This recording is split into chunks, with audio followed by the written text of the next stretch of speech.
Assalamualaikum warahmatullahi wabarakatuh, sahabat dan rekan tani. Ini mumpung saya lagi ingat ya, pengalaman dulu pernah diajarkan salah seorang petani senior yang juga penebas atau pengepul, atau kalau di bahasa Medannya itu agen padi. Dia juga salah satu petani yang berprestasi dan ketua kelompok tani, sekaligus pernah mendapatkan 3 kali penghargaan dari presiden.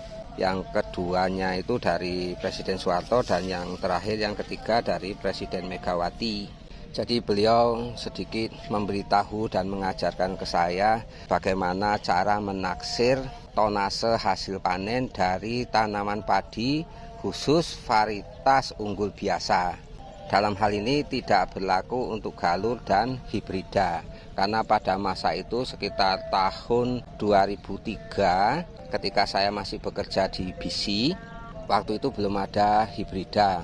Adapun hibrida masih awal itu Intani dari BC, itu pun di atas tahun 2005. Nah, jadi kalau kita melihat kondisi tanaman padi kita yang hampir panen, kita bisa melihat dan menaksir tonase berdasarkan perbandingan antara panjang malai dengan panjang daun bendera. Kebetulan di sini ada objeknya, tanaman padi saya sendiri, varietas IR64. Di sini kita lihat ya bahwa menurut beliau dulu dan sampai hari ini selalu saya praktekkan, dan ternyata selisihnya itu tidak lebih dari 7% dari taksiran. Sebagai contoh, di depan saya ini kita lihat panjang malainya. Nah, seperti ini, di mana malainya lebih panjang sekitar 4 cm dari panjang daun bendera.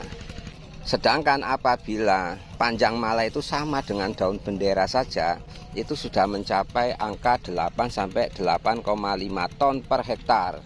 Khususnya untuk varietas unggul biasa seperti Ciherang, 32, Mekongga, Sunggal, dan lain sebagainya yang merupakan varietas unggul biasa.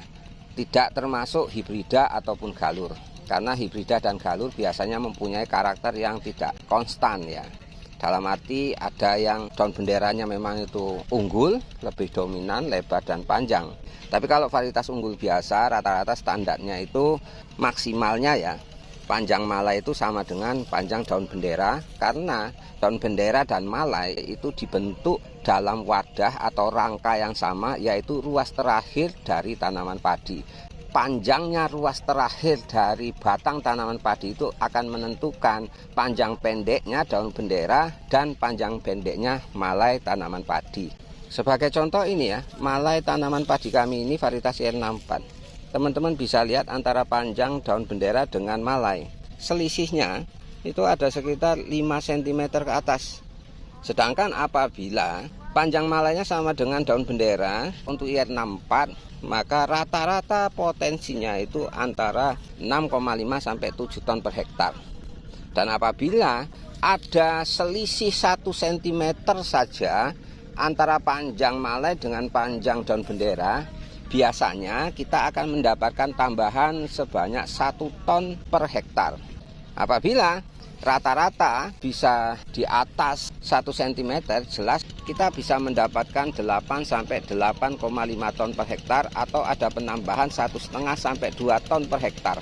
Namun bila ada penambahan 3 cm rata-rata ya, bukan satu-satu, nah maka kita bisa mendapatkan antara 2,5 sampai 3 ton penambahan, jadi bisa berkisar 9 sampai 9,5 ton per hektar dengan mengacu pada selisih perbandingan antara panjang malai dengan panjang daun bendera.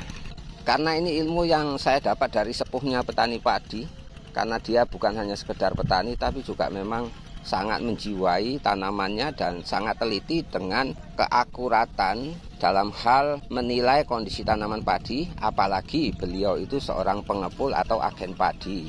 Tapi dengan catatannya apabila kondisi tanamannya itu standar, dalam arti tidak ada kena wabah, hama penyakit ataupun kena bencana.